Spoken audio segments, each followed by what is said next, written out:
үнемі барлығын құтқарып жүресің, бөтен адамдардың мәселелерін шешесің, өзіңе жауапкершілік алып аласың, ал саған ешкім ондай қамқорлық көрсетпейді.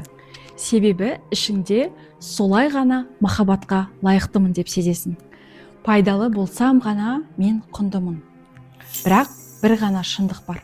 Сенің құндылығың сенің не істегеніңде емес. Сенің құндылығың сен туылғаннан саған беріліп қойған. Сен бар болғаның үшін құндысың.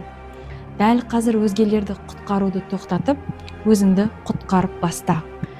Құтқарушы рөлінен шыққан кезде көресің, тек шынайы адамдар қалады.